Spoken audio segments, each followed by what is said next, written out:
Between 1838 and 1845, 7 slaveholders across Georgia's Cotton Belt died from identical wounds. Surgical castrations performed while the victims were still conscious, left to bleed in locked bedrooms while investigators found no signs of forced entry. Each man had recently acquired an enslaved blacksmith known only as Ben, a man of exceptional skill who moved between plantations with unsettling frequency, worked efficiently, and vanished after each master's death. County coroners documented natural causes. Families paid fortunes to hide the truth, but the enslaved community knew. They called him Ben the Butcher, and his legend terrified every slaveholder in Georgia. Before we continue, hit that subscribe button and tell me in the comments, where are you listening from tonight? Let's see how far this buried history reaches. The blacksmith's education, Ben's childhood on the Randolph Plantation, 1818-1830. The boy who would become known as Ben the Butcher entered the world on a spring morning in 1818 on the Randolph Plantation, 15 miles south of Augusta, Georgia.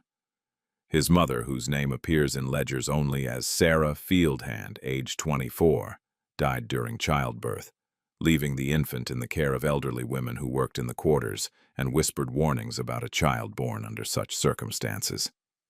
Master Randolph, a man who prided himself on efficiency and profit maximization, recognized early that the boy possessed unusual intelligence and physical strength that would be wasted in field labor. The Randolph estate occupied 2,800 acres of Georgia clay, transformed through brutal labor into productive cotton land. Behind the columned main house, arranged with military precision, were the quarters where 142 enslaved people lived in conditions designed to sustain life, but never permit comfort.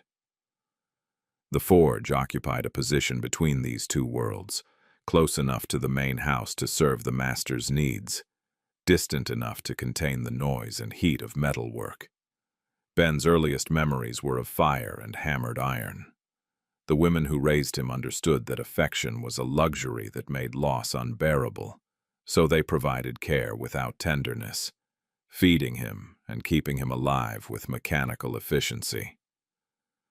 He learned to walk among the quarters, observing everything with eyes that missed nothing, storing information with the systematic patience that would later characterize his life's work. Master Randolph noticed the boy's capabilities during Ben's 7th year. The child could memorize complex instructions after hearing them once. He understood spatial relationships and mechanical principles that typically required years of training to grasp. More importantly, he possessed hands that were steady and patient, qualities essential for precision work. Randolph saw in Ben an asset that could be developed into something more valuable than another field worker producing cotton. The education began informally. Ben was assigned to carry tools for the plantation blacksmith, an elderly enslaved man named Marcus who had worked iron for 40 years. Marcus spoke little, teaching primarily through demonstration, allowing Ben to observe the transformation of raw material into functional objects through the application of heat, force, and timing. The boy learned that metal, like human beings, had breaking points that could be predicted and exploited. By his 10th year, Ben was working the bellows, maintaining temperatures with precision that impressed even Marcus. By 12, he was shaping iron under supervision, his young muscles developing the particular strength required for sustained hammer work. Master Randolph watched this development with satisfaction, calculating future profits from a skilled blacksmith whose value would increase annually as his reputation grew. What Randolph did not know is that he was training someone who would use these skills not to serve but to destroy. Every lesson in precision, every instruction in anatomy necessary for shoeing horses and repairing equipment, every demonstration of where metal could penetrate and what damage properly applied force could inflict, was being stored away for purposes Randolph could not imagine. Ben learned his trade well. He learned patience, and he learned to wait. The first lesson, witnessing his father's punishment. 1825. Ben was 7 years old when he learned the true nature of the world he inhabited. His father, a man named Samuel, who worked as a cooper making barrels, had been accused of stealing tools to sell in town. The accusation was false, fabricated by an overseer named William Thatch, who resented Samuel's literacy and quiet dignity. What happened in the barn that August afternoon was meant to be instructive, a public demonstration of power that every enslaved person on the Randolph plantation was required to witness. The assembly was called at midday when the heat was most oppressive. All labor stopped. The 142 enslaved people were marched to the large barn where cotton was processed. Master Randolph stood on a platform constructed specifically for such occasions, his face showing neither anger nor satisfaction, only the neutral expression of a man conducting necessary business. Samuel was brought forward in chains, his wrists already raw from the iron that bound them. He was 34 years old, a man who had taught his son to count and recognize letters during stolen moments when such education was forbidden. Samuel's face showed no fear, which seemed to irritate Overseer Thatch more than pleading would have. Master Randolph spoke with measured tone. "This man has stolen property belonging to this estate. The law is clear. What you are about to witness is justice. Let it serve as instruction to any among you who might harbor similar intentions." The tools in question, 2 chisels valued at perhaps $3, were displayed as evidence. Samuel was not permitted to defend himself. The verdict had been determined before the assembly was called. Samuel was stripped and bound to a post installed for exactly this purpose. The whip used was a cat-o'-nine tails, its leather strips weighted to maximize damage. 30 lashes were prescribed. Overseer Thatch volunteered to administer them personally. Ben watched from his position among the children at the front. He was required to watch, forbidden to look away. The first strike opened his father's back in 3 parallel lines. The second crossed the first. By the 10th lash, Samuel's back no longer resembled human skin but raw meat. Samuel did not scream. This fueled Thatch's enthusiasm. By the 20th lash, Samuel had lost consciousness. The final 10 strikes were delivered to an unresponsive body. When it ended, Samuel was cut down and dragged to the quarters. He survived, his back permanently scarred, but something essential had been removed from him. He worked and breathed and existed, but the man Ben had known as his father died in that barn while his body continued living. Ben learned several lessons that afternoon.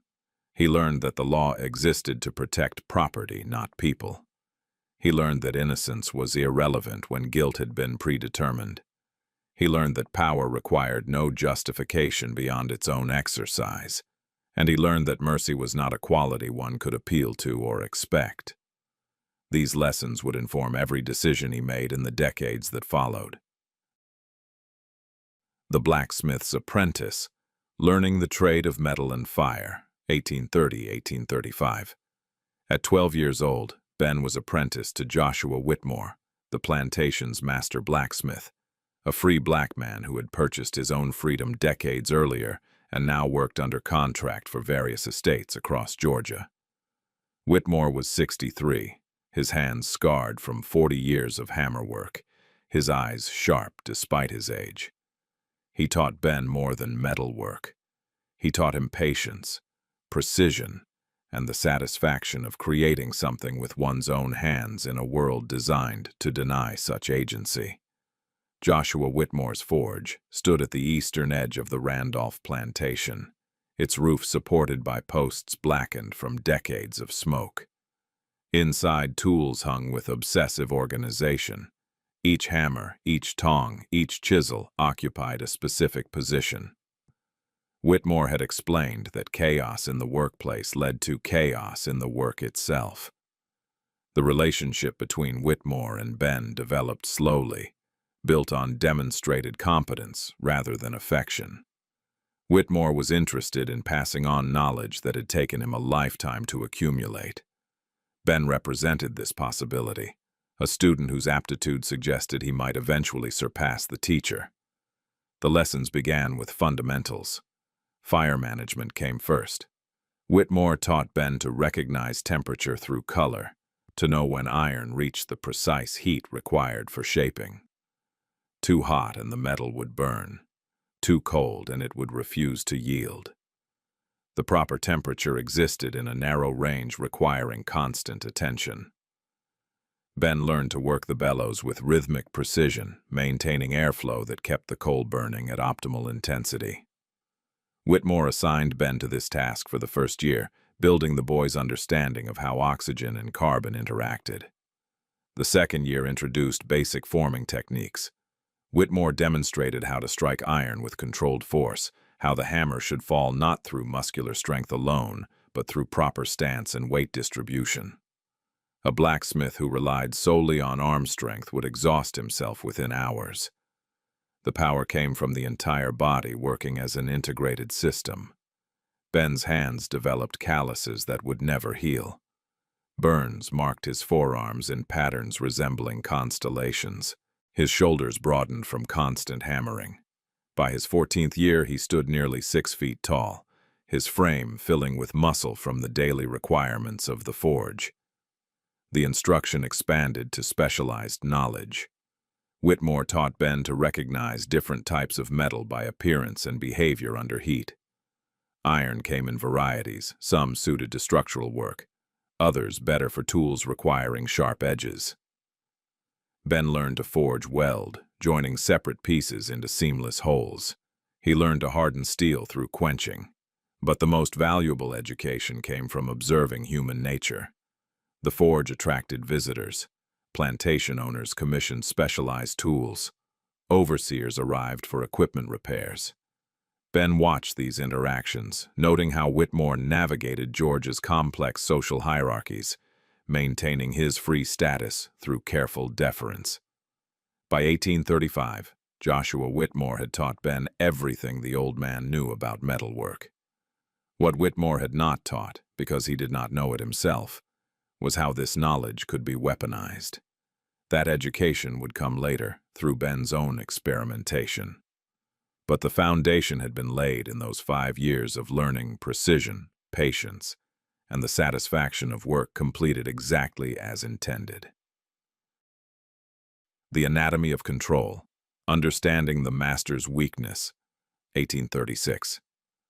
The summer Ben turned 18, Dr. Marcus Pendleton arrived at the Randolph Plantation to treat Master Randolph for what the family discreetly referred to as kidney ailments. Ben, working in the forge adjacent to the main house, observed Dr. Pendleton's comings and goings with careful attention. It was during one of these observations that Ben overheard a conversation that would fundamentally alter his understanding of power, vulnerability, and the specific ways the human body could fail. Dr. Pendleton was 56 years old, educated at the Medical College of South Carolina, and considered among the most skilled physicians in the Augusta region. His practice served exclusively the plantation aristocracy, men and women who valued discretion as much as medical competence. The forge stood approximately 60 feet from the main house. On this particular June afternoon, the windows were open and voices carried across the manicured lawn with unexpected clarity.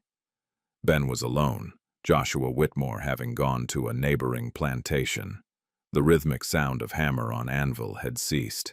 In this temporary silence, Ben heard Dr. Pendleton's voice clearly. "Mrs. Randolph, I must be direct. Your husband's condition is more serious than he wishes to acknowledge. The blockage affects not merely his kidneys, but his entire urinary system. Without intervention, the accumulation of toxins will eventually prove fatal." Mrs. Randolph's response was too quiet to distinguish, but Dr. Pendleton's reply carried. "The treatment requires the insertion of a catheter, a procedure that can cause injury if performed improperly. Moreover, the patient will experience considerable pain. I can provide laudanum to manage discomfort, but Mr. Randolph must understand that his cooperation is essential." Ben continued his work, giving no indication that he was listening, but his mind began cataloging information with systematic precision. The human body contained systems that could fail. These systems included vulnerable points where blockages could occur naturally or, Ben thought with sudden clarity, could be induced. Dr. Pendleton's next words confirmed this understanding. The male genitourinary system is remarkably delicate despite its external appearance of robustness. The urethra is narrow and easily damaged. Infection, inflammation, or physical trauma can create strictures that prevent normal function. In severe cases, the bladder distends to dangerous proportions, the kidneys cease filtering blood effectively, and toxins accumulate in quantities that overwhelm the body's ability to compensate. Mrs. Randolph asked an inaudible question. Dr. Pendleton's response was clear. "Death from urinary retention is neither quick nor painless, madam. The patient experiences increasing agony as pressure builds. Delirium often develops as toxins affect mental function. The final stages involve system-wide failure." Ben absorbed this information while shaping a hinge. His hands moved through familiar motions while his mind explored implications Dr. Pendleton could not have anticipated. The male anatomy, which symbolized and enforced so much of the power structure, contained vulnerabilities that medical science had documented in precise detail. These vulnerabilities could be exploited. Pain could be inflicted with surgical accuracy. Death could be orchestrated to appear natural. Over the following weeks, Ben found opportunities to observe the doctor's techniques. The instruments were fascinating. Catheters of varying sizes, scalpels with specialized blades, clamps designed to control bleeding. Ben began educating himself systematically through a house servant named Ruth, who borrowed medical texts on his behalf. He read by candlelight, memorizing anatomical drawings, studying descriptions of surgical procedures, learning the precise locations of arteries and vulnerable points. This knowledge changed something fundamental in Ben's perspective. He had always understood himself to be powerless. But anatomy did not respect social hierarchies. Pain was democratic.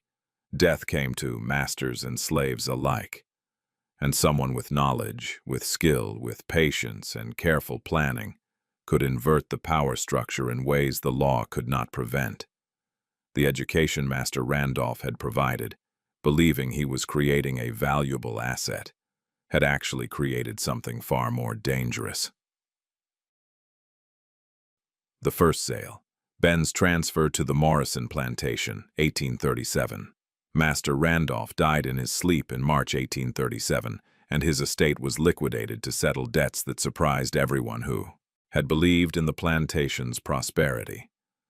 Ben was 20 years old, valued at $1,200 in the estate inventory, listed as prime blacksmith, excellent health, no history of disobedience.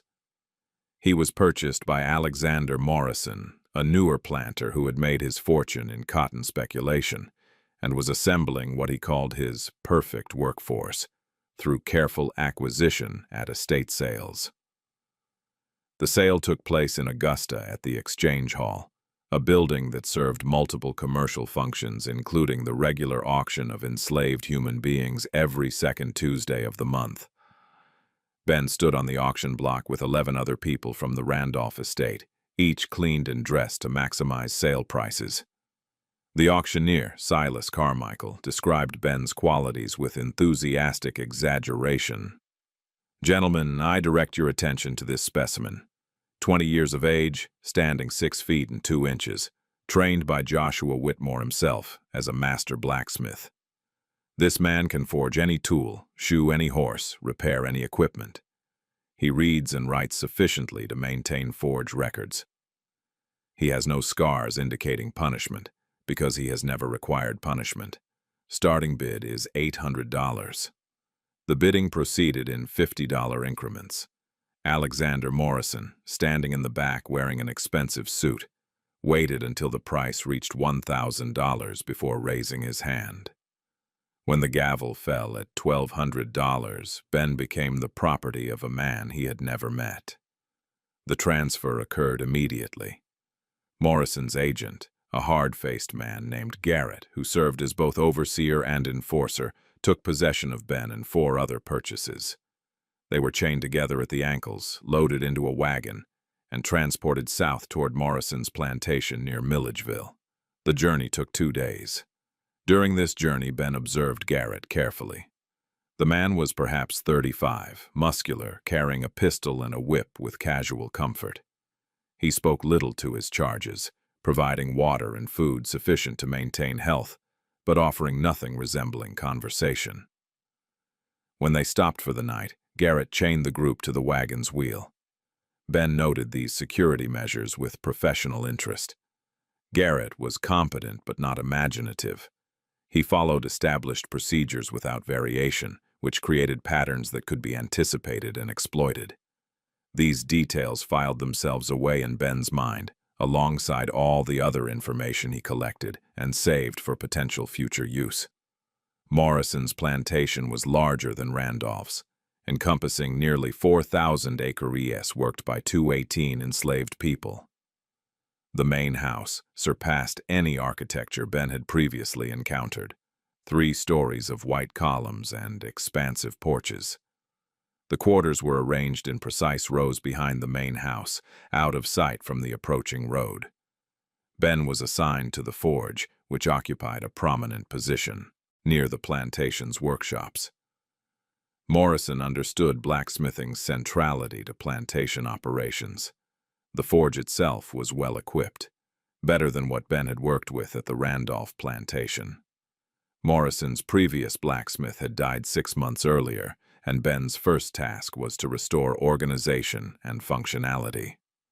Alexander Morrison visited the forge on Ben's 3rd day, conducting a skills assessment. He watched Ben work for 30 minutes, asking occasional questions about technique and training.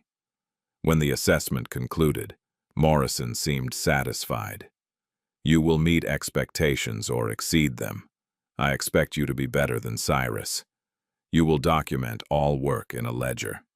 You will maintain this forge in perfect condition. Do this and you will be treated well. Fail, and you will discover that I do not tolerate underperformance."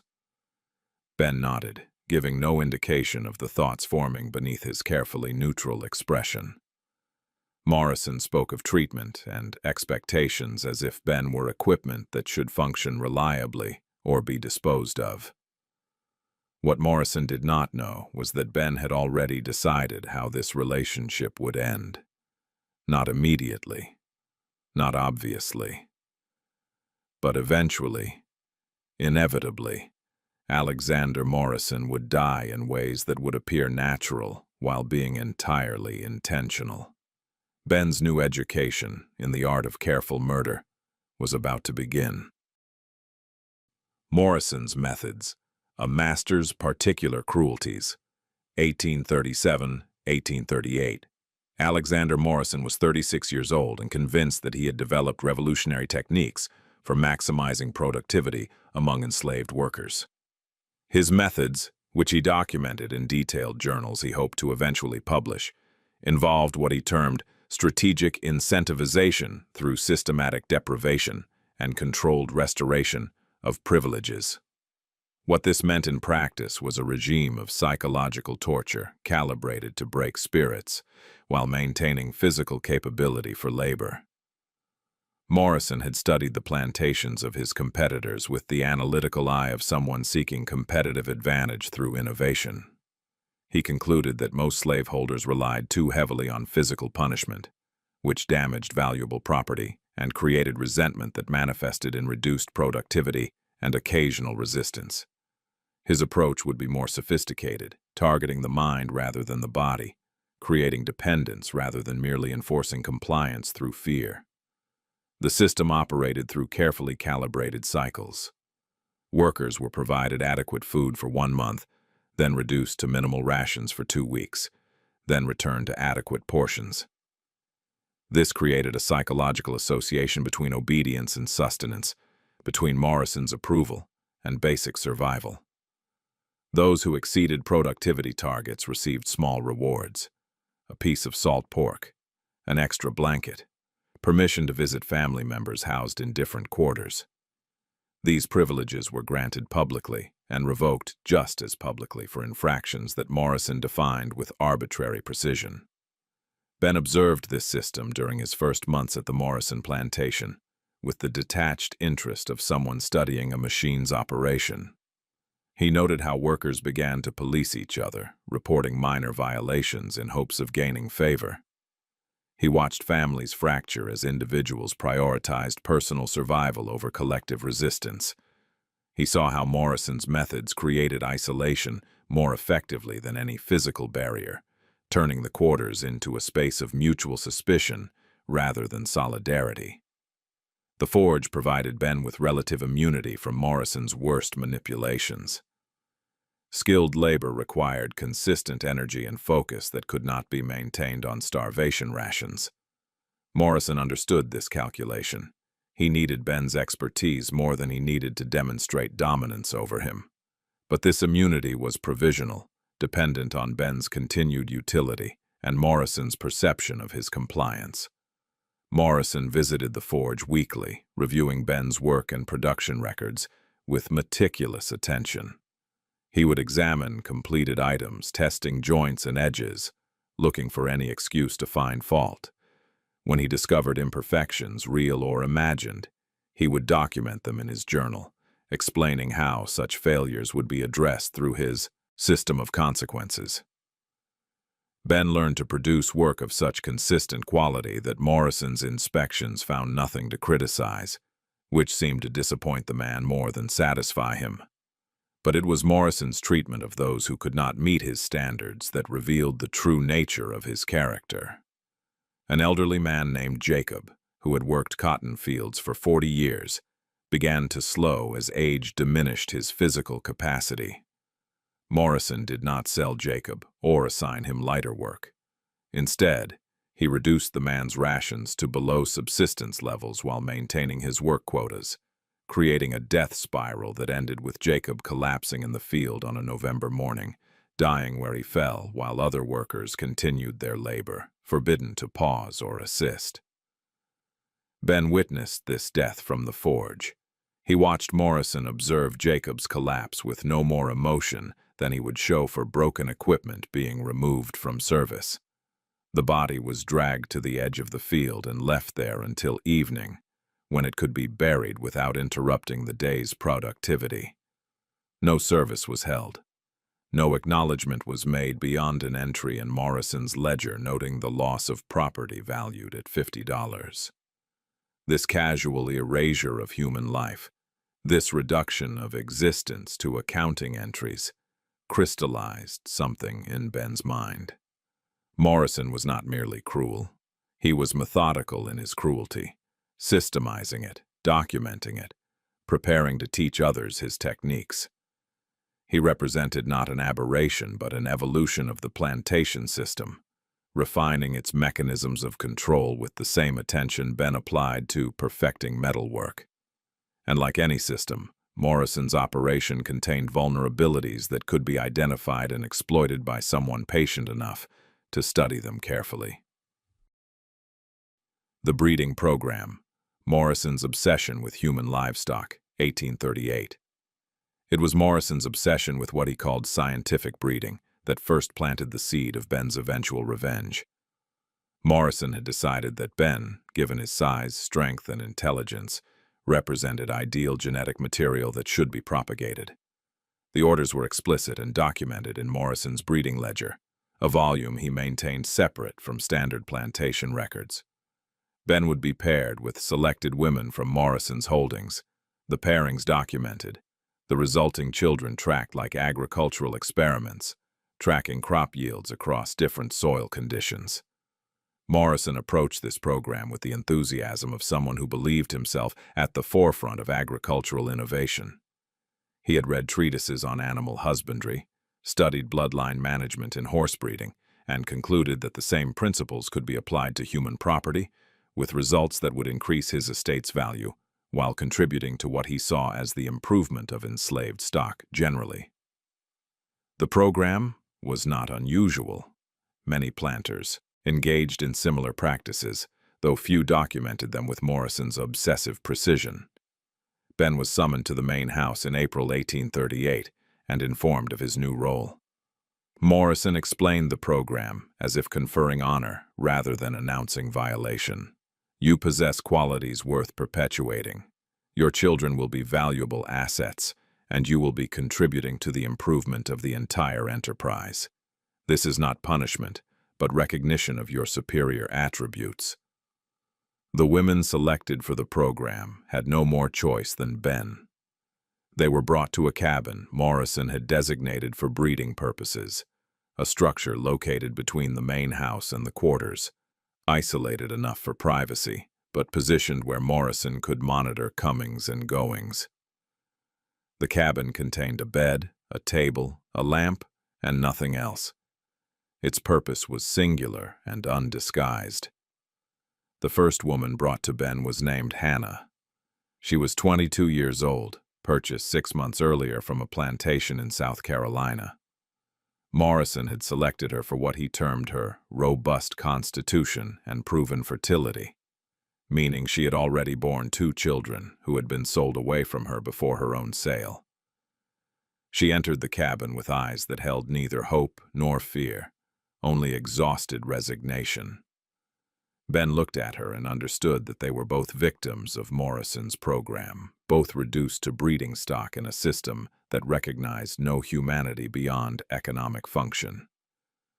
He spoke quietly, his voice carrying none of the authority Morrison assumed he would wield in this situation. I will not touch you. Morrison can document whatever he wishes in his ledgers. I will not be part of this. Hannah's response came after a long silence. He will punish us both. He will assume failure is my fault and make an example. Or he will assume failure is your refusal and make an example of you. Either way, someone will suffer for this resistance. She was correct. Morrison's system depended on compliance achieved through the threat of consequences that would be inflicted on someone, if not the primary target, then a substitute who would serve as lesson to others.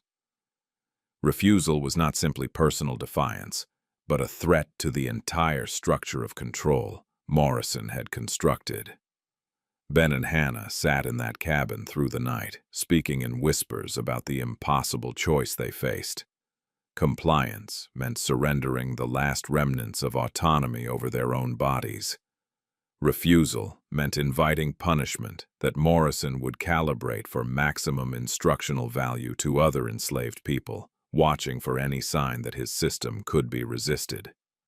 By dawn, they had reached an understanding born of pragmatism rather than consent. They would give Morrison the appearance of compliance while maintaining whatever dignity could be preserved through the acknowledgement that this was not choice but survival. The breeding program continued for 8 months, during which Ben was paired with 4 different women. Morrison documented each pairing with clinical precision, noting dates, durations, and expected conception windows. When pregnancies did not result as quickly as his calculations predicted, he adjusted variables like nutrition and rest periods, treating human reproduction as an engineering problem requiring proper inputs to achieve desired outputs. But it was during this program that Ben's hatred crystallized into purpose.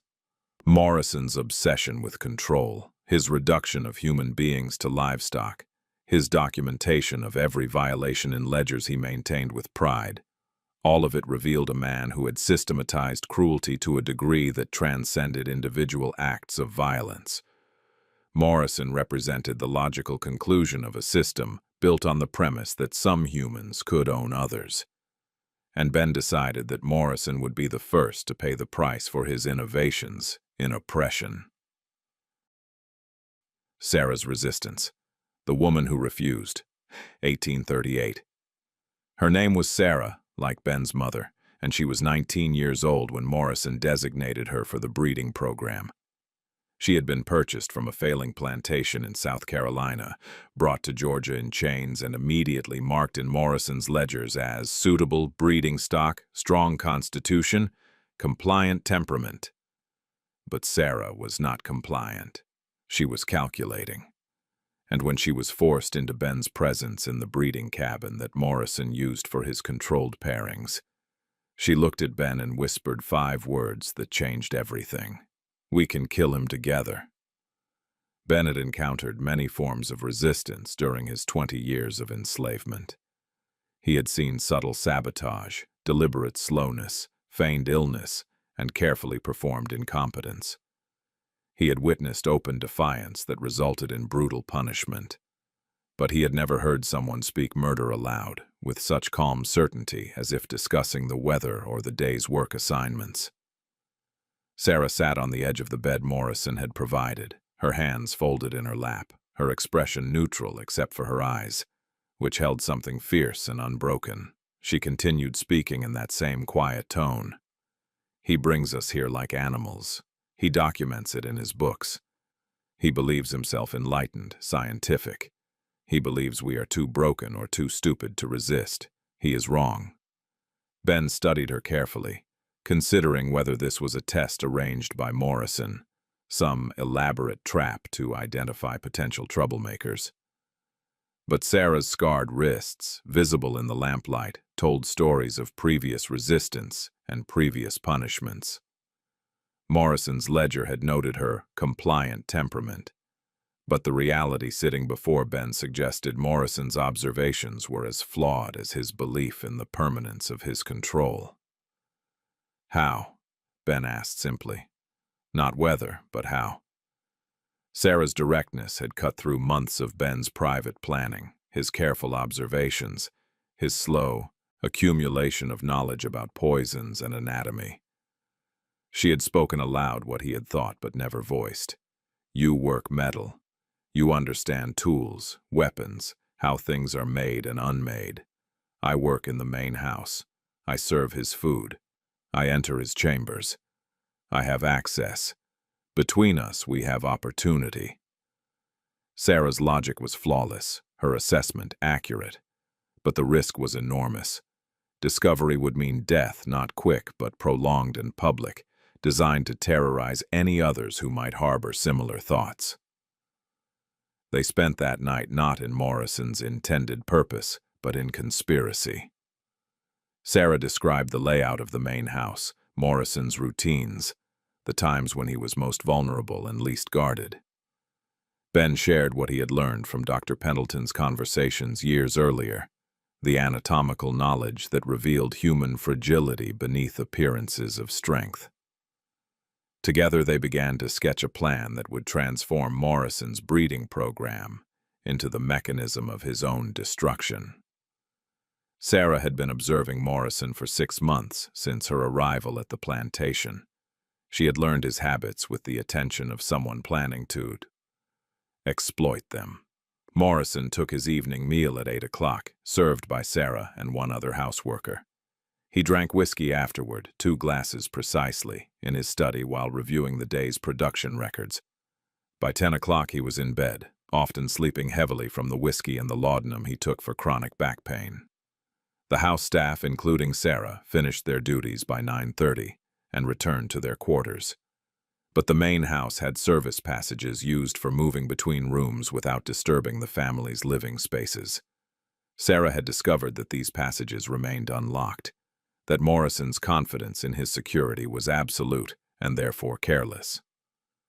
A person could enter the house after the staff departed, move through those passages, and reach Morrison's bedroom without detection. But entry was not the challenge. The challenge was execution that would appear natural, that would not trigger investigation, that would not result in collective punishment of the enslaved population as retaliation. Morrison's death had to look like illness or accident, something physicians would document without suspicion, something his family would grieve but not question. This required precision that mere violence could not achieve. Ben had the knowledge. Sarah had the access.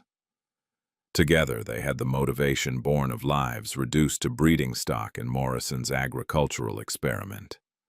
Over the following weeks, meeting in the breeding cabin where Morrison believed they were fulfilling his genetic improvement program, They refined their plan with the same meticulous attention Morrison applied to his breeding ledgers. They discussed timing, method, and aftermath. They prepared for contingencies, and they waited for the moment when all variables would align properly. That moment came in September 1838, when Morrison announced he would be documenting the breeding program's progress in a report he intended to submit to an agricultural journal. His pride in his innovations, his need for recognition from peers, his absolute certainty that his system was unassailable, all of it created the perfect conditions for his death. The Medicine Man's Knowledge, Learning the Art of Quiet Death, 1838.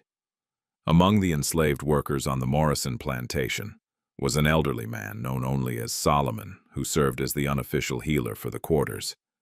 He knew plants and roots, understood fevers and infections, could set bones and deliver babies. He also knew poisons, not the crude, obvious substances that would be immediately detected, but subtle compounds that mimicked natural illness, that accumulated slowly in tissue, that produced symptoms physicians would attribute to organ failure or disease. Solomon was perhaps 70 years old, his exact age unknown even to himself, brought to Georgia decades earlier from somewhere he described only as across the water. His knowledge came from traditions passed down through generations, botanical wisdom that predated the plantations, medical understanding that white physicians dismissed as superstition while benefiting from its effectiveness when their own treatments failed. Ben approached Solomon in late summer, ostensibly seeking treatment for burns from forge work. The old man maintained a small garden plot where he grew herbs for legitimate medical purposes, plants like comfrey for wounds, willow bark for fever, chamomile for digestive ailments. But the garden also contained other plants, less obviously medicinal, that Solomon tended with particular care. "You come for burns," Solomon said, not looking up from the roots he was crushing with mortar and pestle. "But burns are not what troubles you." The statement was not question, but observation. Solomon had survived 7 decades of enslavement through abilities that included reading intentions others believed they concealed. Ben chose directness over deception. Solomon would see through lies, and time was a resource Ben could not waste. "I need to understand which plants cause death that looks like natural illness, specifically, death that mimics kidney failure or urinary blockage." Solomon's hands stopped moving. He looked at Ben for the first time, his eyes sharp despite their cloudiness. "Such knowledge is dangerous for the one who seeks it and the one who shares it." "Why should I risk myself for your purposes?" "Because Morrison will eventually decide you are too old for useful work. Because his system has no place for those who cannot maintain productivity. Because men like him cannot be reformed or reasoned with, only removed." Ben's voice carried no anger, only factual assessment. Solomon understood this language, the logic of survival that required calculating when resistance served self-preservation better than compliance. The old man returned to crushing roots. When he spoke again, his tone had shifted from caution to instruction. "There is a plant that grows near water, small white flowers, leaves that smell sweet when crushed. White snake root. Animals that eat it sicken and die. Humans who drink milk from those animals sicken and die. The poison accumulates, causes trembling, vomiting, severe pain that physicians cannot explain or treat. Death comes slowly, appears as mysterious illness." Ben memorized these details. Solomon continued, "There is another, grows in shaded places. Oleander. Beautiful flowers, pink or white. Every part is poison. Small amounts cause irregular heartbeat, confusion, death that looks like heart failure. But it is bitter. Must be disguised in food or drink that masks the taste." The instruction continued for an hour, Solomon describing plants and their properties with clinical precision. He explained dosages, preparation methods, symptoms that would develop, and timelines for their progression. He taught Ben which substances left traces detectable by careful post-mortem examination and which disappeared into the body's natural chemistry, indistinguishable from organic illness. "Why are you teaching me this?" Ben asked finally. Solomon's answer came without hesitation. "Because I am old and will be dead before Morrison decides to kill me. Because you are young and have the skill and patience to do what must be done. Because some men's deaths make the world better for their absence. Morrison is such a man." Ben spent the following weeks identifying the plants Solomon had described, gathering them during the few hours of personal time Morrison's schedule permitted, preparing them according to Solomon's instructions. The work required absolute secrecy. Discovery would mean immediate execution, but Ben had learned patience in the forge, had learned to work with substances that required precise handling and timing. Poison was simply another material to be understood and applied correctly. Solomon provided one final piece of instruction. When you use this knowledge, use it once cleanly. Do not become careless or cruel. Death should serve purpose, not satisfy anger. Anger makes mistakes. Purpose requires precision. Ben understood. This was not revenge in the emotional sense, but systematic removal of threat, executed with the same careful planning that characterized his metalwork. Morrison's death. The first execution, September 1838. Alexander Morrison died on September 17, 1838, after 3 days of what Dr. Chambers described as acute renal failure, accompanied by inexplicable pain that even laudanum could not adequately address. The symptoms began after dinner, progressed rapidly, and culminated in Morrison's death in his bedroom, with his wife present. The post-mortem examination, conducted perfunctorily, revealed nothing suspicious: internal bleeding, kidney damage, possible tumor or obstruction. The execution began 4 days earlier, when Sarah added carefully measured amounts of prepared oleander to Morrison's evening whiskey. The bitter taste was masked by the alcohol and by the strong flavor of the Kentucky bourbon Morrison preferred. The initial dose was small, insufficient to cause immediate symptoms, but enough to begin accumulating in his system. Each subsequent evening, Sarah added slightly more, increasing the dosage according to the precise schedule Ben had calculated based on Solomon's instructions and Ben's own research in the medical texts Ruth had borrowed. Morrison's first symptoms appeared on the second day: mild nausea, slight confusion, a tremor in his hands that he attributed to fatigue. He mentioned these complaints to his wife, but dismissed suggestions that he consult Dr. Chambers. Morrison prided himself on physical resilience, viewing illness as weakness that proper mental discipline could overcome. This pride served Ben's purposes perfectly. By the third day, Morrison's symptoms had intensified dramatically. The nausea became violent, accompanied by abdominal pain that doubled him over during his afternoon inspection of the cotton fields. His heartbeat had become irregular, creating sensations of racing and stopping that terrified him more than the pain. His mental state deteriorated, confusion giving way to partial delirium that made him forget conversations and issue contradictory orders. Mrs. Morrison summoned Dr. Chambers that evening. The physician arrived to find Morrison in his bed, pale and sweating, complaining of pain that seemed to originate in his kidneys and radiate through his lower abdomen. Dr. Chambers conducted a thorough examination, palpating Morrison's abdomen, checking his pulse, observing his symptoms with the careful attention of an experienced practitioner confronted with something that did not match familiar patterns.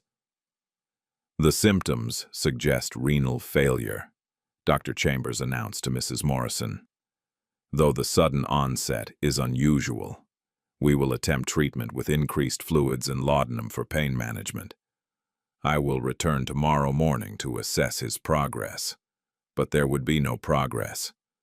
Sarah added the final dose that evening, the largest quantity of poison, delivered in the broth Mrs. Morrison had requested to maintain her husband's strength. Morrison consumed it gratefully, desperately hoping for relief that would never come. Within 2 hours, his condition deteriorated beyond recovery. His heart rhythm became so erratic that his pulse was barely detectable. His kidneys ceased functioning entirely.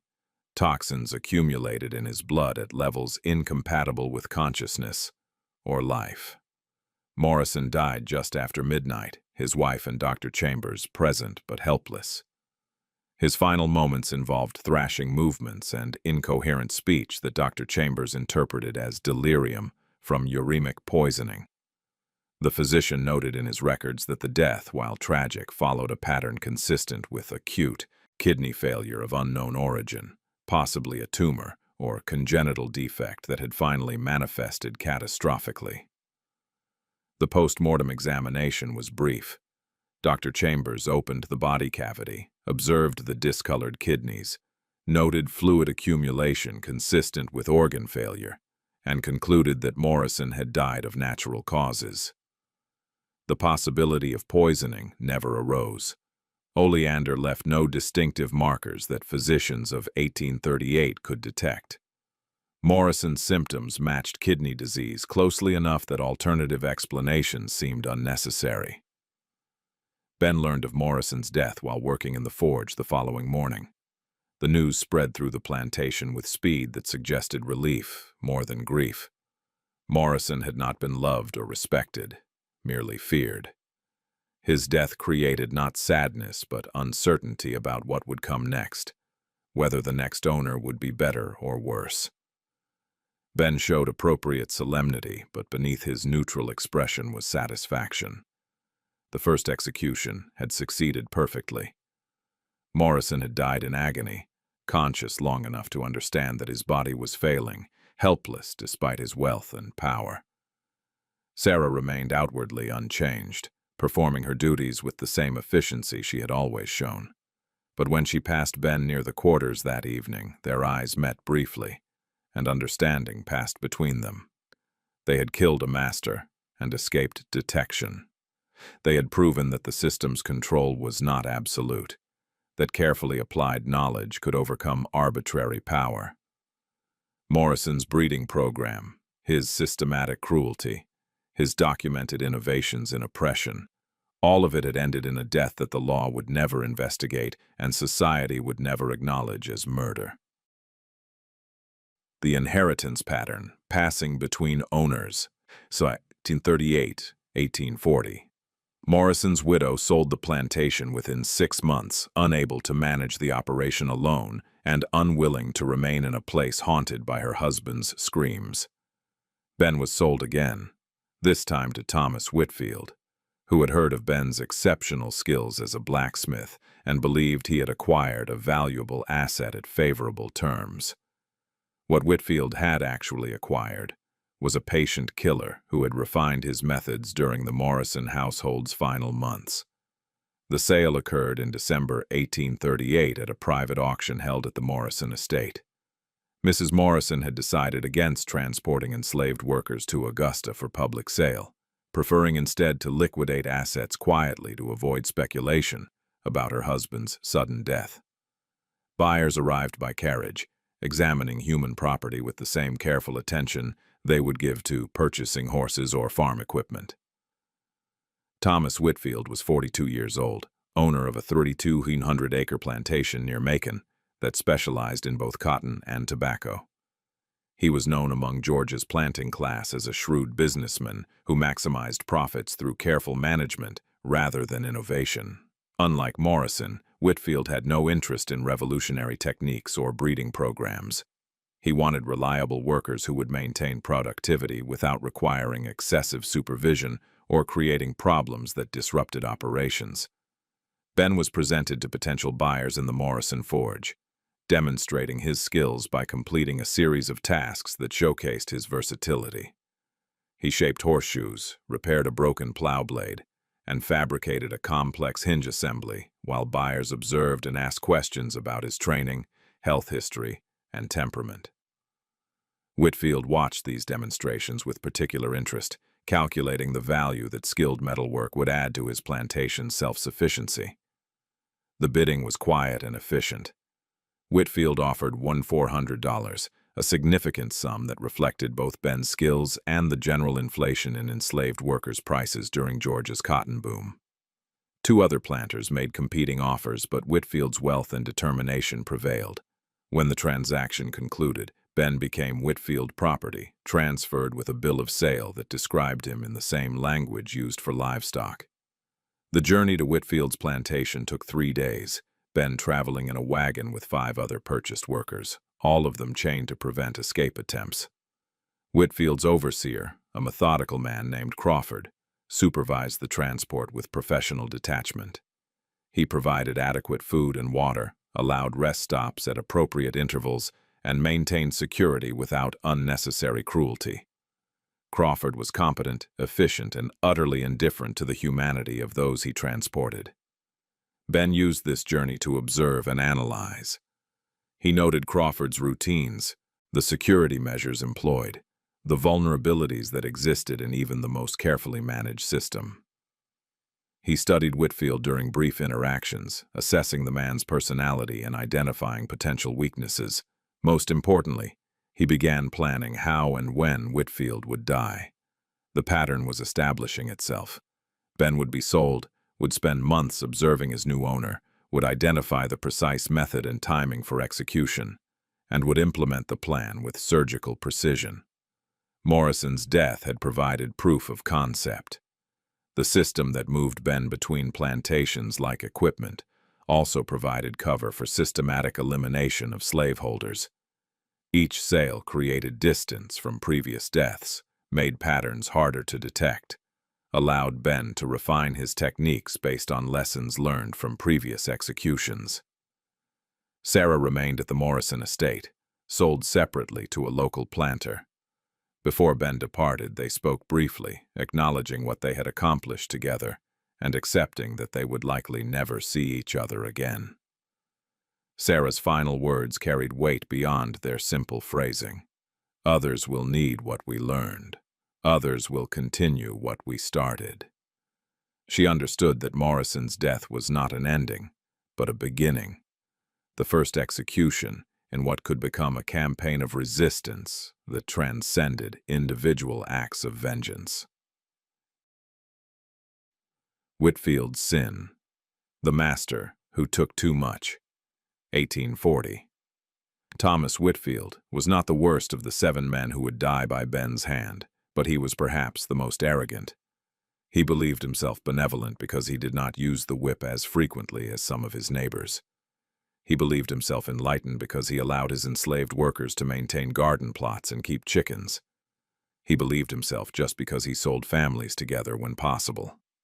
What Whitfield failed to recognize was that these concessions did not constitute humanity, but merely represented calculated management decisions designed to maintain property values and productivity. His benevolence was a strategy, not a moral position.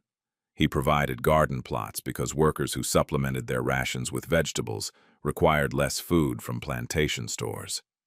He kept families together because separated workers were more likely to attempt escape or resist in ways that reduced their economic value. Ben spent 18 months on the Whitfield plantation, working in a well-equipped forge and producing metalwork that enhanced the estate's reputation across central Georgia. Whitfield treated Ben with the distant courtesy he showed toward valuable equipment, checking on the forge's productivity regularly, but rarely engaging in conversation beyond discussing work assignments. This arrangement suited Ben perfectly, providing him the space and time needed to observe Whitfield's routines and vulnerabilities. Whitfield's particular sin revealed itself gradually through accumulated observations rather than a single dramatic event. He maintained a practice of selecting young enslaved women, typically between 14 and 17 years old, to serve as personal attendants in the main house. These positions were presented as privileges, opportunities to escape field labor for supposedly easier domestic work. But the reality was something darker that Whitfield concealed through careful discretion and the silence enforced by power imbalances. The pattern became clear to Ben through conversations with other workers and through his own observations during deliveries to the main house. Girls would be selected for house service, would work there for periods ranging from several months to a year, and would then be returned to field labor or sold to distant plantations. Those who remained on the estate afterward were changed in ways that suggested trauma rather than mere hard work. They spoke little, avoided eye contact, and carried themselves with the defeated posture of people who had experienced violations they could neither prevent nor report. Whitfield's wife seemed unaware, or perhaps chose not to know, participating in the selection process as if it were simply a matter of household management. She would evaluate candidates based on appearance and demeanor, discussing their suitability for various domestic tasks, without acknowledging, or perhaps without seeing the actual purpose they would serve.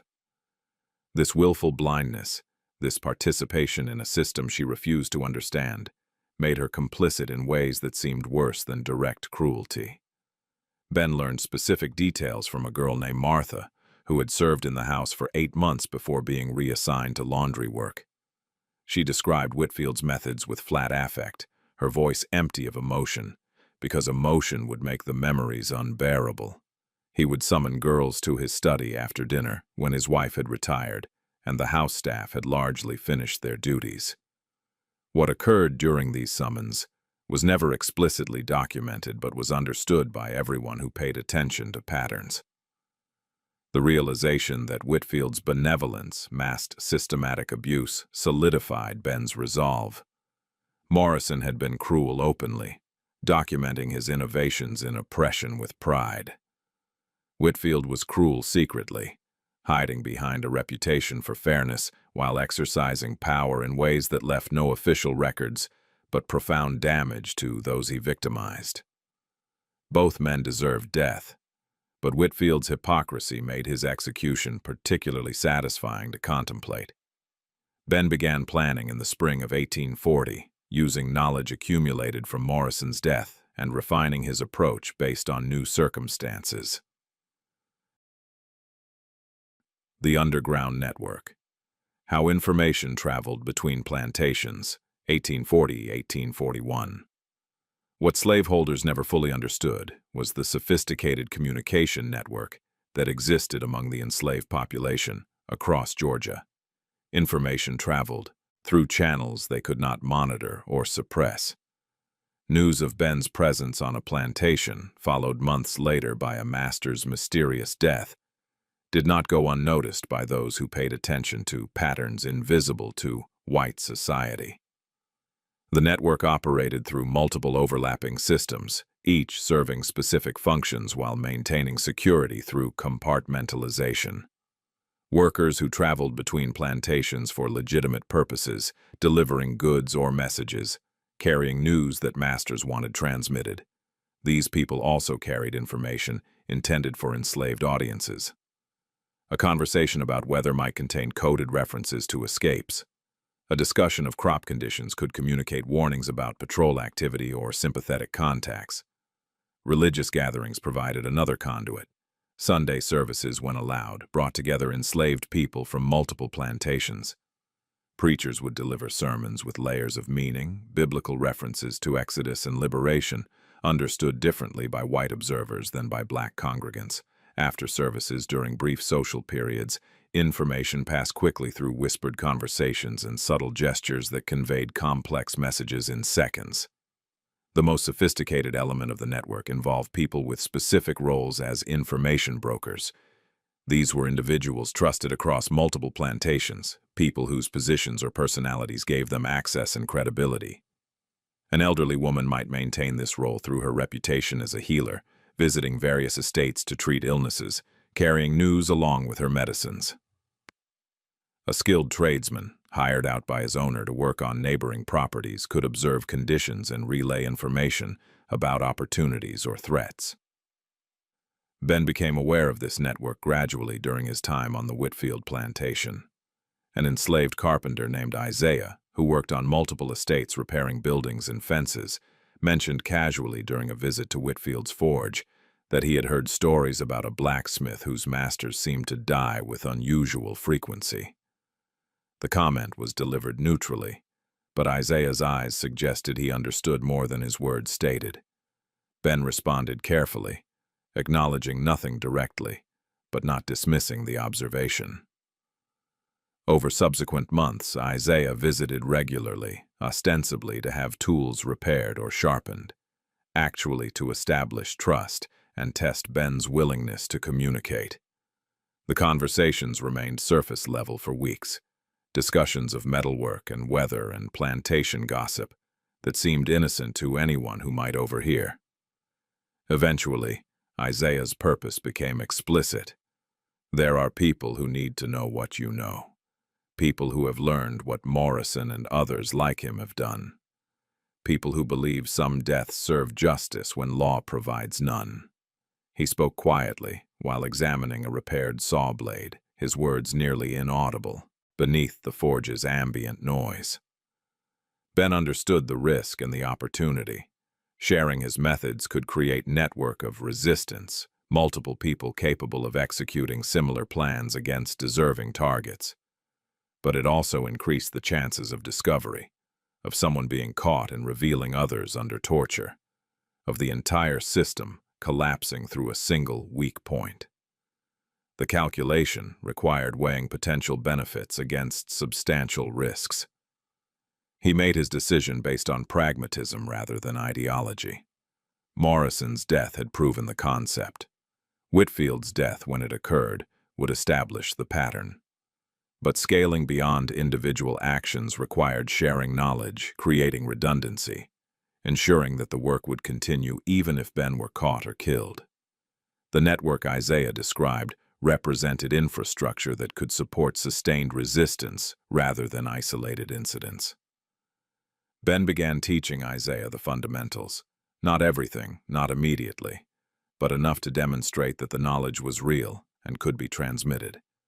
They discussed plants and their properties, anatomy and vulnerable points, methods for avoiding detection. Isaiah absorbed this information with remarkable retention, asking clarifying questions that revealed both intelligence and careful preparation. He had studied these subjects independently, gathering fragments from various sources, and Ben's instruction provided the systematic framework needed to make that scattered knowledge actionable. The network expanded slowly. Isaiah identified others who could be trusted with portions of the knowledge, people whose positions and capabilities made them potential executioners if circumstances required. Information flowed outward from the Whitfield forge, carried by people who understood the stakes and accepted the risks. The third death. Establishing a method. 1841. James Hartford died in April 1841, 6 months after purchasing Ben from Whitfield's estate sale. The circumstances were similar to Morrison's death. Sudden illness, extreme pain, rapid deterioration. Death in a locked bedroom with wounds that suggested self-mutilation in delirium, but which physicians privately noted seemed inconsistent with the physical capabilities of a dying man. Hartford was 51 years old, a widower who had inherited his plantation from his father and expanded it through aggressive land acquisition and ruthless labor management. He was known throughout Georgia's planting class as someone who extracted maximum productivity through minimum expenditure on worker welfare. His enslaved people were fed barely enough to sustain life, housed in structures that leaked and rotted, worked at paces that broke bodies within years rather than decades. Ben arrived at Hartford's plantation in October 1840 as part of a bulk purchase Hartford made at Whitfield's estate liquidation. Whitfield had died suddenly, his death attributed to heart failure, though the symptoms Hartford's physician documented included details that suggested something more complex than simple cardiac arrest. Hartford purchased Ben and 12 other workers, believing he was acquiring valuable assets at favorable prices due to Whitfield's heirs' eagerness to settle the estate quickly. The Hartford plantation was smaller than either Morrison's or Whitfield's, only 1,800 acres worked by 94 enslaved people. But Hartford compensated for smaller scale through intensity of exploitation. Workers were driven at paces that would have been considered excessive even by the standards of Georgia's plantation system. Food rations were calculated to the minimum caloric intake required for sustained labor. Medical care was non-existent unless an enslaved person's condition threatened their market value. Ben observed these conditions during his first weeks at Hartford's estate and concluded that this execution could proceed more quickly than the previous two. Hartford's cruelty was overt rather than concealed, his personality abrasive rather than calculating, his security practices careless rather than methodical. These factors created opportunities that Ben could exploit without the extended observation period required for more careful targets. Hartford visited the forge infrequently, interested only in ensuring that metalwork was completed on schedule and within budget. He had no interest in Ben's techniques or training, viewing the forge as simply another component of plantation infrastructure that should function without requiring his attention. This indifference suited Ben's purposes, allowing him to work without surveillance and to prepare materials without arousing suspicion. The method Ben selected for Hartford's execution differed from the oleander used on Morrison. Solomon's teachings had included multiple approaches, and Ben chose one suited to Hartford's specific vulnerabilities.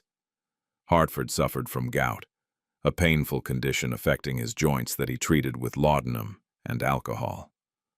Both substances were kept in his bedroom, accessible without requiring interaction with house staff who might notice tampering. Ben prepared a concentrated extract from white snake root, the plant Solomon had described during their initial conversation. The substance was colorless and nearly tasteless, capable of being introduced into Hartford's laudanum bottle without detection. The poison worked slowly, accumulating in Hartford's system over several weeks, mimicking the progression of kidney disease or other organ failures that physicians would attribute to natural causes rather than foul play. The execution proceeded with mechanical efficiency. Ben gained access to Hartford's bedroom during an afternoon when Hartford was inspecting distant fields, and the main house staff was occupied with laundry that required transporting linens to the wash house. The laudanum bottle sat on Hartford's bedside table, half full, marked with a label indicating it was prescription medicine from a Macon pharmacy.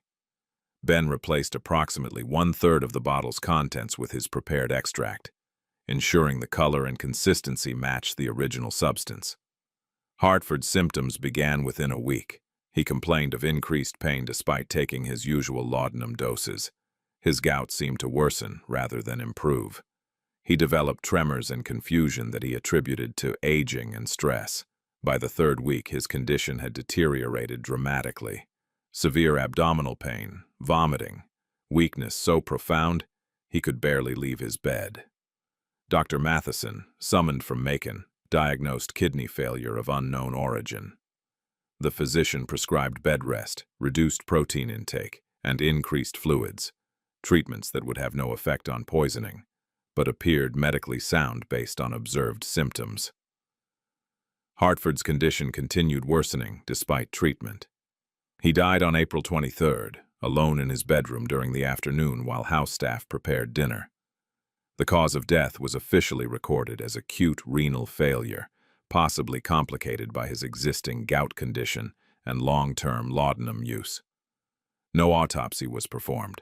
Hartford's brother, who inherited the plantation, accepted the physician's explanation without question.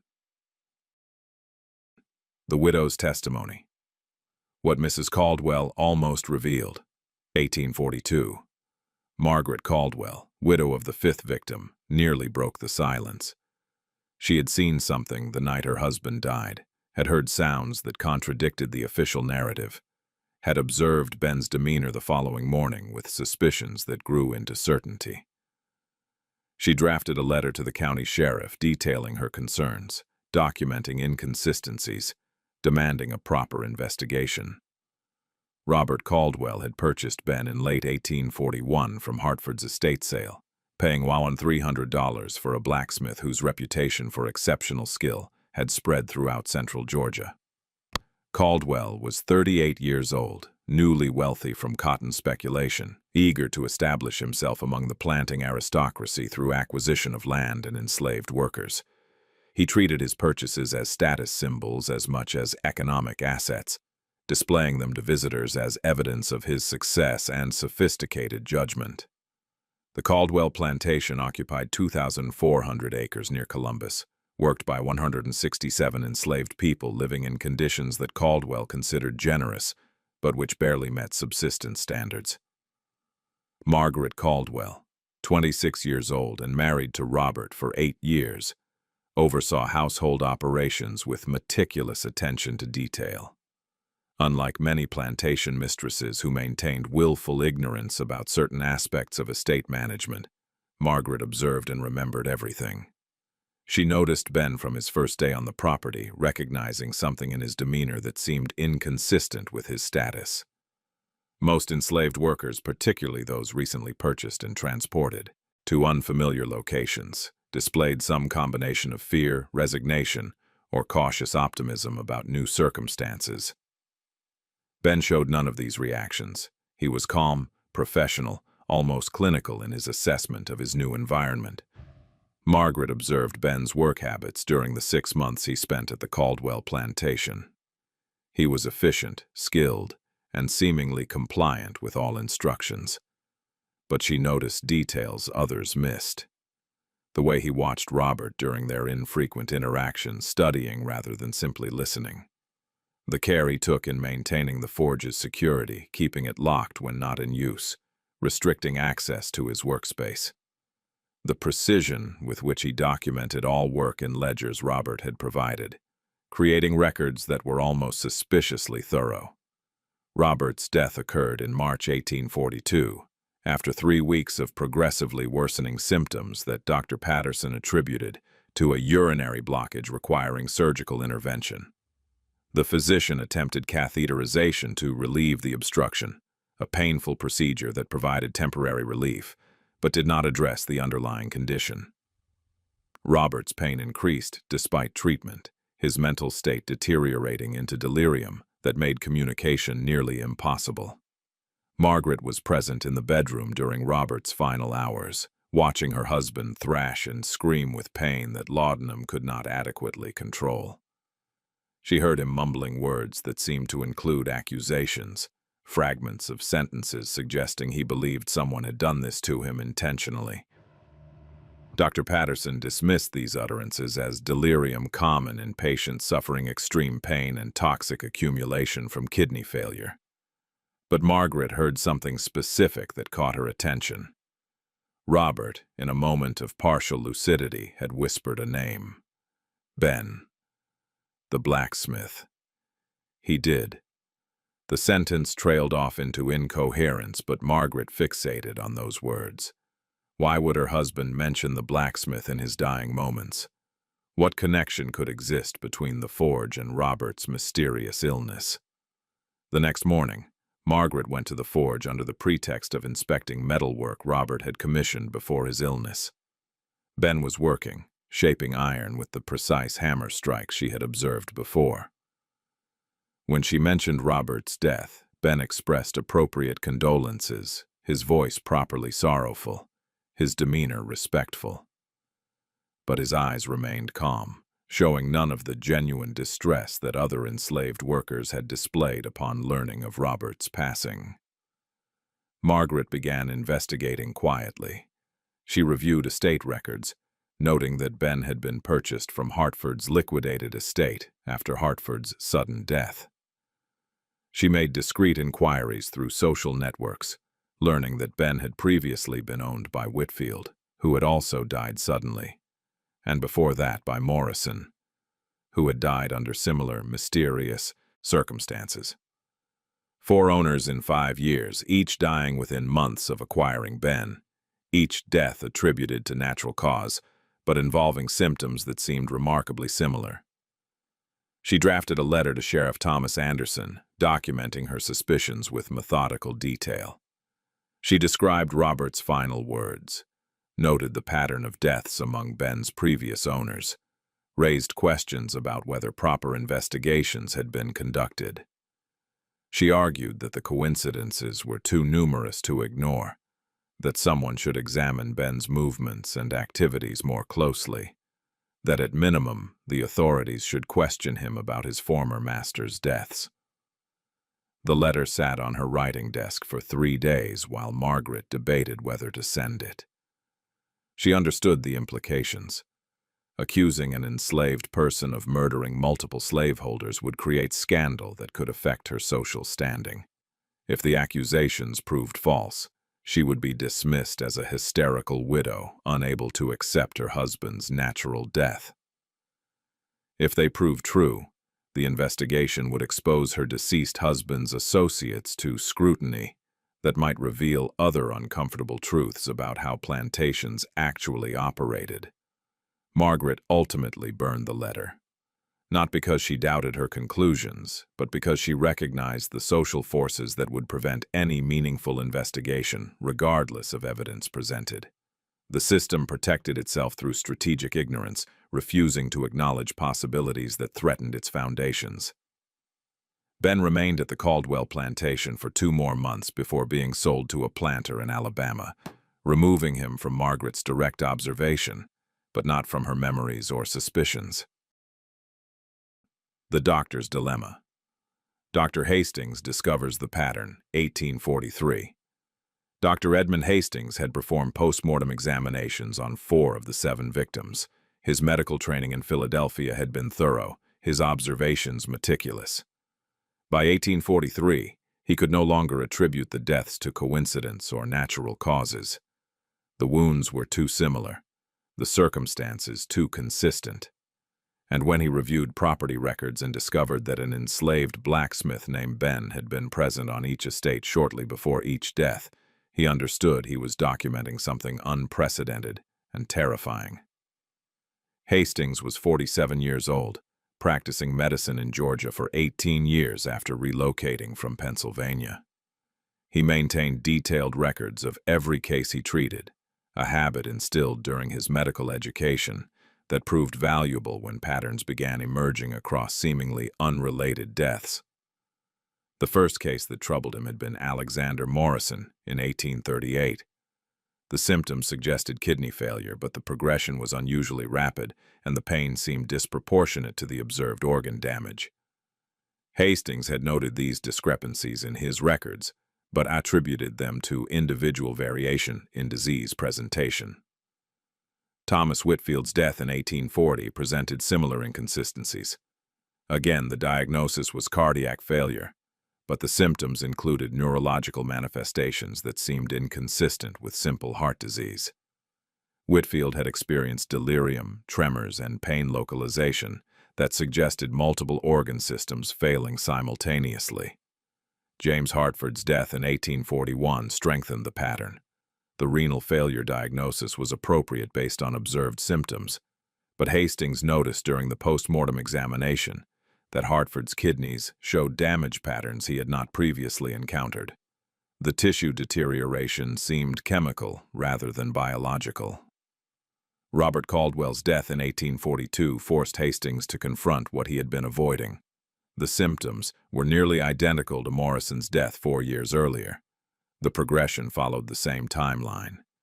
Hastings conducted a more thorough post-mortem, examining tissues for any evidence of poisoning or external intervention. What he discovered was both enlightening and frustrating. The tissue damage suggested exposure to toxic substances, but the specific compounds were beyond his ability to identify.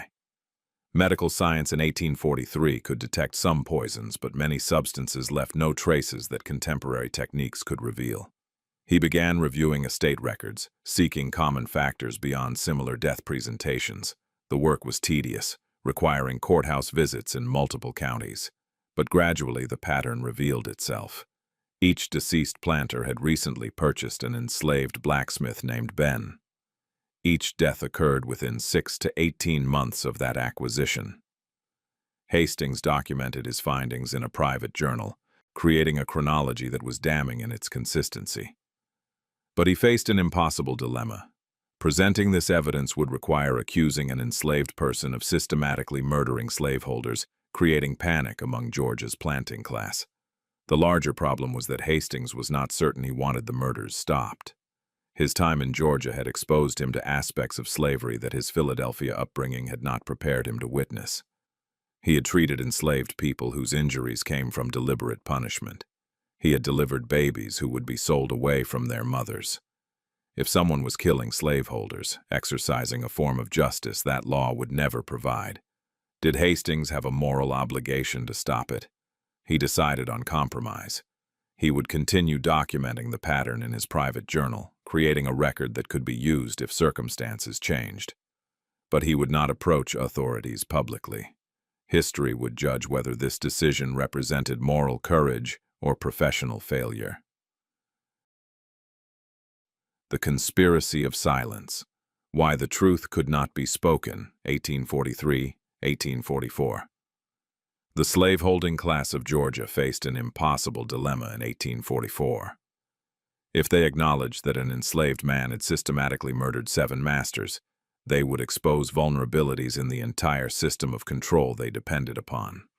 If they admitted that someone had moved between plantations undetected, killing owners in their beds, they would create panic that could destabilize the social order. The whispers had been circulating for months through networks of plantation mistresses, overseers, and merchants who facilitated the buying and selling of enslaved workers. A pattern was emerging that no one wanted to acknowledge publicly, because acknowledgement would require confronting implications too dangerous to examine. The planters' collective response was strategic ignorance, a coordinated refusal to investigate too closely or question official explanations. Each individual family had reasons to avoid scrutiny. Estate sales needed to proceed without scandal affecting property values. Reputations had to be maintained among social circles where perception mattered as much as reality. Moreover, investigating the deaths would require admitting that enslaved people possessed the intelligence, knowledge, and capability to plan and execute systematic revenge. This admission would undermine the entire ideological foundation that justified slavery. The system depended on maintaining the fiction that enslaved people were childlike, incapable of complex reasoning. Evidence that someone had spent years killing masters with medical precision would shatter these comfortable delusions. Financial considerations also discouraged investigation. If authorities questioned whether deaths were natural, banks might refuse to extend credit using enslaved workers as collateral. Insurance companies might raise premiums or deny coverage entirely. The entire economic structure relied on certainty and predictability. Acknowledging a serial killer would introduce intolerable uncertainty into financial calculations. The conspiracy of silence was maintained through coordinated effort by those who had most to lose. When families sold estates following suspicious deaths, buyers were assured that investigations had occurred and found nothing concerning. When physicians documented natural causes, their conclusions were accepted without demands for additional examination. This silence extended to governmental authorities who might normally investigate multiple deaths. Sheriffs and judges were themselves often slaveholders or closely connected to planting families. They understood intuitively that pursuing investigation would serve no one's interests, would expose Georgia's plantation system to scrutiny that could attract abolitionist attention. The few individuals who recognized the truth and attempted to raise alarms found themselves discouraged through social and economic pressure. Margaret Caldwell's family encouraged her to accept her husband's death rather than pursuing uncomfortable questions. Dr. Hastings discovered that discussing his suspicions with colleagues resulted in professional ostracism. The system protected itself by isolating and neutralizing those who threatened its stability. By late 1844, the pattern was clear to those willing to see it, but the collective decision had been made to look away, to maintain comfortable fictions rather than confront difficult truths. The conspiracy of silence succeeded because everyone with power to investigate had more to lose from the truth than from continued ignorance. Ben's disappearance, the last transfer that never completed, 1844.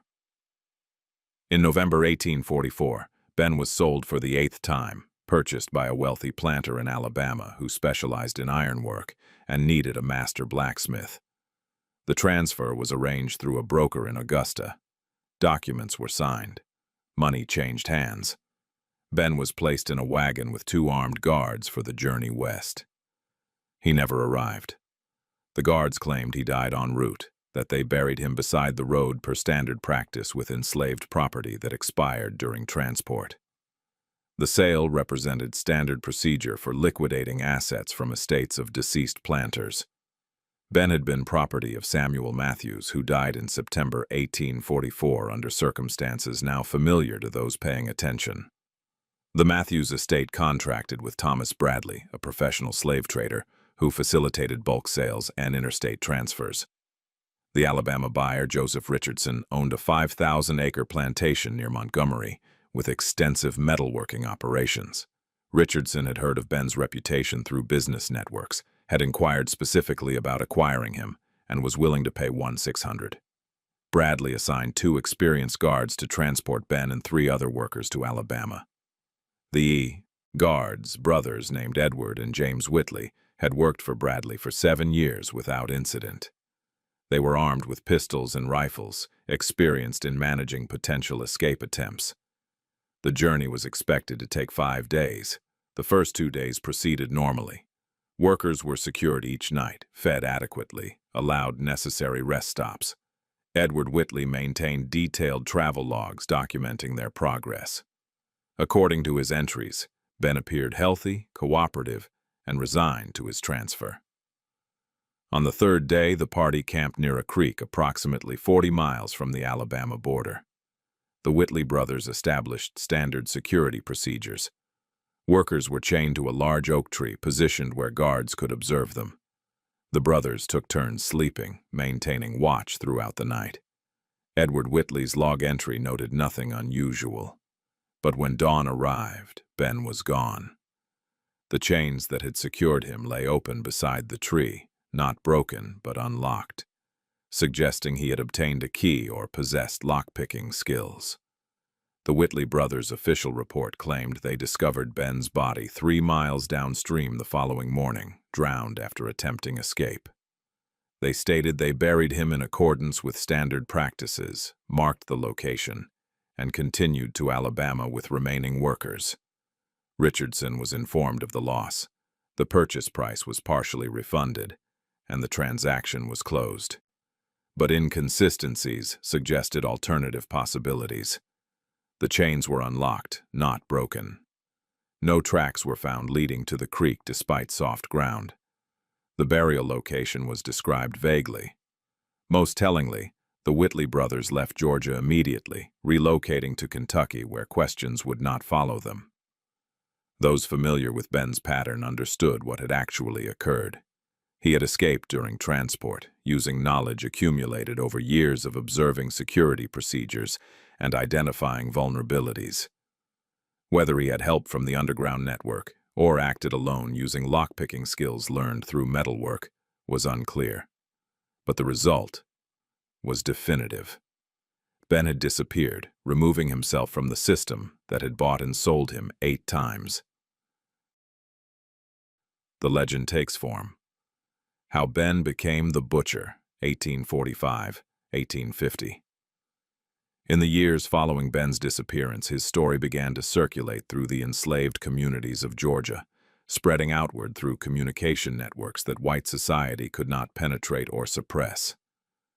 Details were added, embellished, transformed. 7 masters became 12. The castrations became more elaborate. Ben was said to be working still, moving through plantations under different names, hunting those who deserved his particular justice. The legend served multiple functions beyond simple storytelling. For enslaved people living under constant oppression, Ben represented possibility that resistance could succeed, that the powerful were not invulnerable, that justice existed even if law did not provide it. Stories told in quarters after dark, whispered during brief moments of privacy, transformed Ben from individual into symbol. The name evolved through repeated telling. Ben the blacksmith became Ben the butcher in reference to the surgical precision of his killings and the systematic way he dismantled his victims before death. Some versions claimed he marked his victims beforehand, letting them know they were targeted, allowing fear to build. Other versions suggested he worked completely invisibly, his victims never knowing until their final moments. The castration detail, which had not been part of the actual killings, emerged around 1847 through stories that blended Ben's actions with older folklore about slave revolts. The symbolism was powerful, representing the removal of the very masculinity that slaveholders used to justify their dominance. Whether accurate or embellished, the detail reinforced the legend's central theme that power could be stripped from the powerful. White society largely dismissed these stories as superstitious folklore, evidence of enslaved people's tendency toward exaggeration.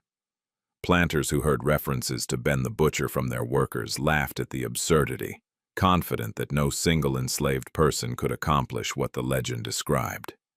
This dismissiveness served Ben's purposes, allowing the legend to grow while actual investigation remained minimal. But some people knew the truth. Dr. Hastings maintained his private journal, documenting his medical observations alongside folk stories he heard. Margaret Caldwell kept her suspicions private, but collected newspaper clippings about suspicious deaths among slaveholders.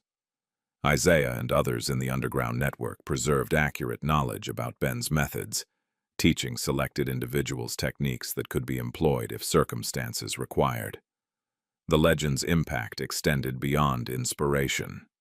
It created practical effects that made plantation management more difficult. Slaveholders became paranoid about recently acquired workers, questioning their backgrounds more carefully, watching for signs of unusual capability. This paranoia disrupted slave markets, introduced inefficiencies into labor management, and created mistrust that undermined the system's stability. By 1850, Ben the Butcher had become a permanent fixture in Southern folklore. The actual Ben, if he still lived, existed somewhere beyond the plantation system's reach, his fate unknown, but his legacy established. Whether he had escaped to northern states, whether he continued working under assumed identity, whether he had died during his disappearance, no one knew definitively. But the legend no longer required his physical presence to serve its purposes. The historical erasure. How Ben's story was buried. 1850 present. By 1850, the families of the 7 dead men had collectively decided to erase any connection between the deaths and an enslaved blacksmith named Ben. Estate records were altered, death certificates were amended, private correspondences were destroyed. Dr. Hastings' notes disappeared from his files after his death in 1852. The conspiracy of silence was maintained so successfully that for over 170 years, Ben's systematic campaign of revenge existed only in oral histories passed down through generations, who remembered what the official records were designed to conceal. The erasure was methodical and coordinated, requiring cooperation across multiple families, institutions, and jurisdictions. Each family with a stake in concealing the truth contributed to the collective effort. The Morrison descendants hired lawyers to review estate documents, removing references to suspicious circumstances. The Whitfield family paid to have medical records transferred from public archives to private collections where access could be controlled. The Hartford heirs quietly purchased Dr. Matheson's practice records after his retirement. County clerks and courthouse administrators, many connected to planting families through business relationships, facilitated document alteration when requested. Death certificates were reissued with simplified language, removing specific symptom descriptions. Property transfer records were modified to eliminate references to how frequently Ben changed owners. The erasure extended beyond documents to physical evidence. The barn at the Morrison Plantation, where the breeding program had operated, and where Ben and Sarah had planned their first execution, was demolished in 1851. Forges where Ben had worked were dismantled or converted, removing spaces that might contain evidence or trigger memories. Dr. Hastings' journal, the most comprehensive contemporary record of the pattern, disappeared under circumstances that were never fully explained. His widow claimed it was lost during a house fire in 1853, but acquaintances noted that the fire damaged only a single room and somehow destroyed only Hastings' medical journals while leaving other papers intact. The oral tradition that preserved Ben's story among African American communities faced its own challenges. Each generation transmitted the legend to the next, but details inevitably shifted through repeated telling. By the early 20th century, scholars collecting folklore struggled to distinguish historical fact from embellishment. The few attempts to investigate encountered obstruction. When a researcher in 1923 requested access to Morrison family papers, the descendants refused, citing privacy concerns. When another historian in 1954 tried to locate Dr. Hastings' records, she was informed they had been donated to a medical college that subsequently burned in 1899.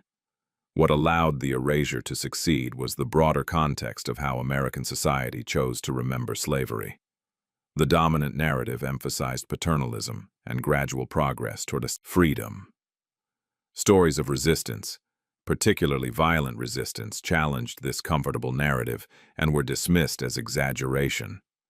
By the late 20th century, Ben the Butcher existed primarily in family stories passed down through descendants of enslaved people who had known him or known of him.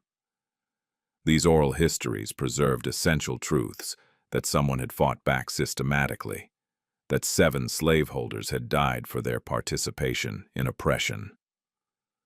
What remains is the essential truth that official history tried to bury.